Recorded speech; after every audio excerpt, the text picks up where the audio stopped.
Olá, alunos! Tudo bem? Nessa videoaula, nós vamos continuar falando sobre técnicas de visualização para dados multivariados, mais específico sobre combinação das técnicas anteriores. Então, além das técnicas baseadas em pontas, linhas ou regiões, que foram conteúdo das últimas duas videoaulas, existe uma gama de técnicas híbridas que combinam as características de duas ou mais dessas classes de técnicas. Duas das técnicas mais populares desse tipo são os glyphs, que já apareceram brevemente aqui antes, e o display denso de pixels. Então, começando com o glyph. Então, um glyph é uma representação visual de informação no qual os atributos gráficos são controlados por um ou mais atributos dos dados.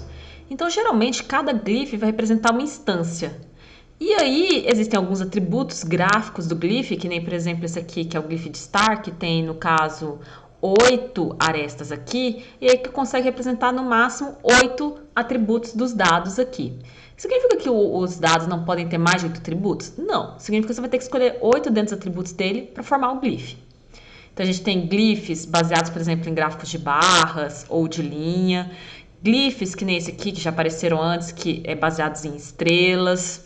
Os chamados sticks and trees, que aí como se fosse cada ramo aqui da árvore representa um atributo. Os glyphs baseados em caixas, por exemplo, essa aqui tem 8 caixinhas que compõem uma caixa, então você conseguiria representar 8 atributos numéricos, por exemplo, que seriam transformados em tom de cinza. Quanto mais escuro, por exemplo, maior o valor dos dados, ou o contrário. Os face glyphs, que são, por exemplo, as Chanoff faces, que apareceram já antes e vão aparecer aqui de novo, que você tem atributos da face, como por exemplo, assim, uma face mais alta, está relacionada a que tipo de atributo? Ou seja, a altura da face, ou então a largura da face, ou então a largura da boca, a altura da boca, a altura do nariz, a orientação da sobrancelha. Cada uma dessas coisas podem representar diferentes atributos. Existem também os glyphs baseados em setas ou esse tipo de termômetro aqui, que aí você tem outras informações que apresentam os dados. Então, na escolha do glyph, você tem alguns viés e limitações da técnica que precisam ser consideradas.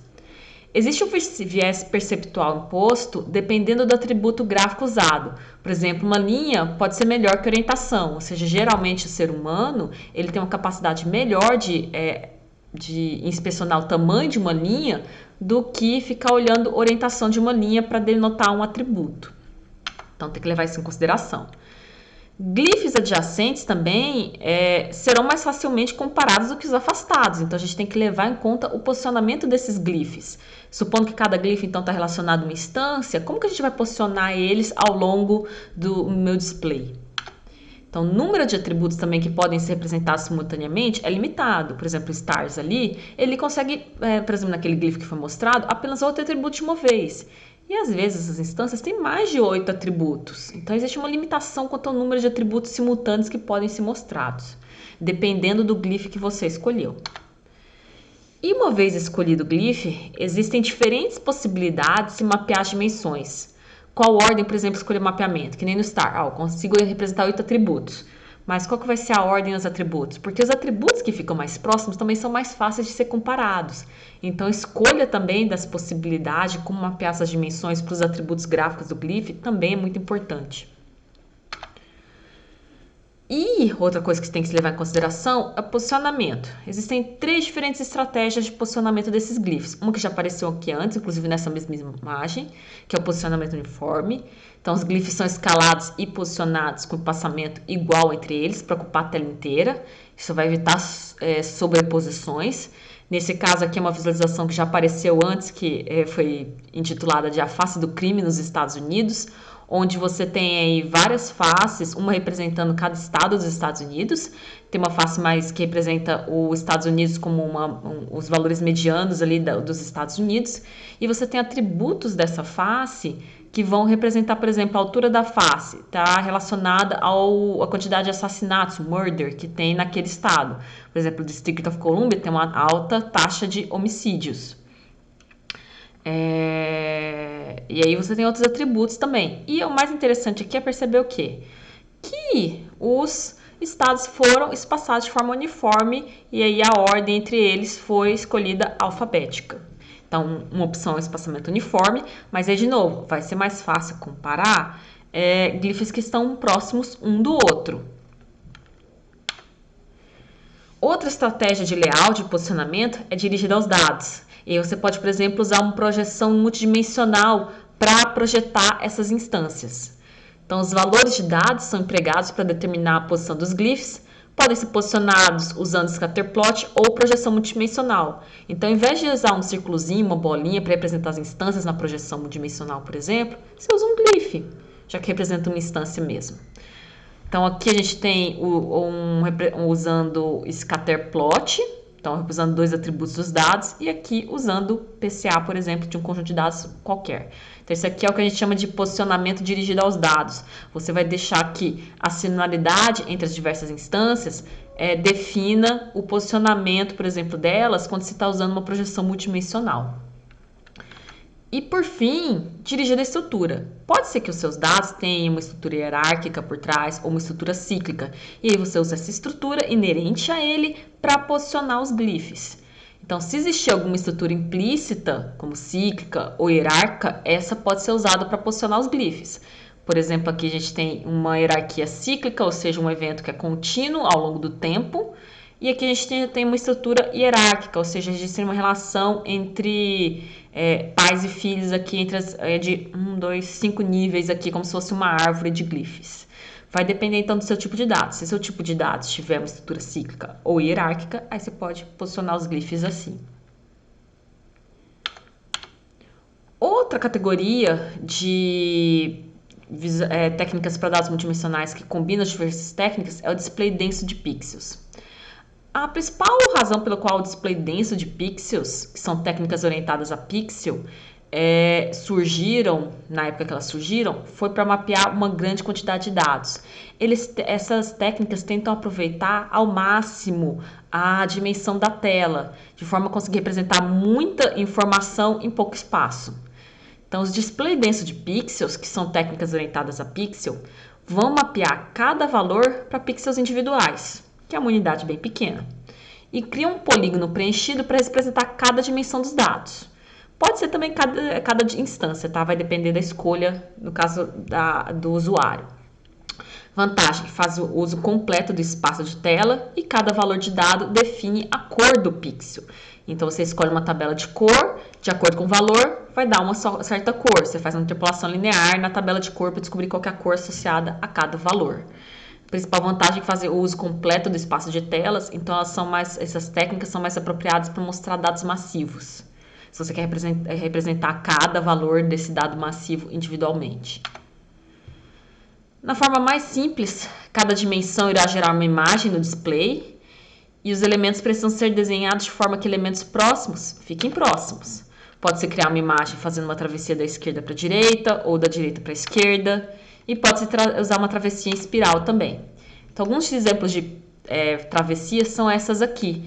Então, geralmente o que acontece, por exemplo, imagina que você vai representar uma dimensão por cada quadrado, ali, por cada polígono, ou então uma instância. Se for uma dimensão, você vai representar a sequência de valores para as diversas instâncias, tem que mostrar um certo padrão dos pixels. Pode ser, por exemplo, esses left to right aqui, ou se cada polígono for uma instância, as diferentes dimensões também tem que ter uma certa travessia do desenho dos pixels. Também pode ser essa left to right.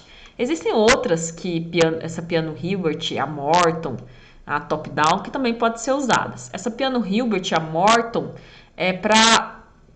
tinha uma época que eles fizeram um estudo falando que para, de certa forma, permitir que a ordem, por exemplo, se fosse uma dimensão, a ordem da apresentação das diferentes instâncias, do valor das diferentes instâncias para aquela dimensão, não importasse muito. Mas os mais usados são essa left, right ou top-down. E são usados, inclusive, nas próximas imagens. Então, as imagens de cada dimensão podem ser posicionadas na tela de várias formas, como em um grid ou segmentos de um círculo. Então, aqui a primeira é um grid e a segunda é o segmento de um círculo. A primeira está tentando mostrar o preço diário de ações, de 100 ações ao longo de 20 anos. Então, cada polígono aqui nesse grid representa a ação de algum tipo. Por exemplo, a ação da Petrobras, a ação da Local Web e por aí vai. Só que aí é uma série temporal. E aí você está representando o valor diário a cada 20 anos, ou seja, 365 multiplicado por 20. É uma série temporal bem longa. E aí, para representar como único polígono assim pequeno, você usou um layout ali que é o top-down, que vai representando zigue-zague aí, e cada valor vira um pixel. E a gente pode perceber também, imagina que os valores mais claros aqui são valores mais altos. Que, por exemplo, essa primeira série temporal aqui, nessas épocas aqui deram uns picos, depois caíram. Ou então essa aqui deu um pico e caiu, a outra terminou em alta, e por aí vai. Aqui já é o preço diário de ações de 50 ações ao longo de 20 anos. A vantagem aqui do circular é que fica mais fácil assim, ver as vizinhas, assim, comparar. Por exemplo, essa aqui fica difícil comparar essa com uma que está distante. Essa aqui fica mais fácil comparar ela com as extremamente vizinhas. Fica um pouquinho mais fácil de comparar, na minha opinião. A vantagem aqui, de novo, é que você mostra uma grande quantidade de dados. Principalmente se você usa um grid, você pode usar toda a dimensão da tela. E aqui, porque que tem, são 25 quadradinhos, 4 vezes 4 colunas aqui, então vai dar 100 ações. Cada polígono aqui é uma ação, como se fosse uma série temporal ali, que é uma diária ao longo de 20 anos. Outra possibilidade, ao invés de mostrar num grid, é usar uma técnica dirigida aos dados, para esses pequenos displays desses de pixels. Então, outra possibilidade é usar algum método de projeção para posicionar diferentes dimensões similares aproximadamente. Então, essa aqui, na verdade, foi um padrão que geralmente se começa de fora e vai para dentro, a travessia, como se fosse uma espiral, só que de forma quadrada. E aí, você, em vez de projetar as instâncias, você é como se invertesse a matriz da tabela de dados, e aí você vai projetar as dimensões. E aí você apresenta os valores das instâncias, cada instância apresentada por esse glyph dentro de pixels aqui, e aí os valores das diversas instâncias para aquela dimensão são mapeadas para cores. E aí é interessante ver que a projeção funcionou, e percebam que glyphs dentro de pixels parecidos ficaram próximos um do outro. Nesse caso aqui foi usado o posicionamento usando a técnica do Multidimensional Scaling. Então, outra opção é usar um método de projeção, e aí você gera um pequeno glyph desse de pixels para cada dimensão. Poderia ser feita a mesma coisa para instâncias. Links interessantes, referências desse material para dados multivariados como um todo. Aqui tem alguns links, por exemplo, para fazer matriz scatterplots, projeções geral, heatmap, coordenadas paralelas, gráfico radial, gráfico de barras e também gráficos estatísticos. Esse material aqui em específico, ele não focou muito em gráficos estatísticos, mas existem gráficos como boxplot que podem ser bastante interessantes para mostrar a distribuição estatística dos seus dados. E essa é a última videoaula desse conteúdo de dados multivariados. Mais para frente a gente vai ter sobre outros conjuntos de dados, outros tipos de conjuntos de dados. E é isso. Tchau.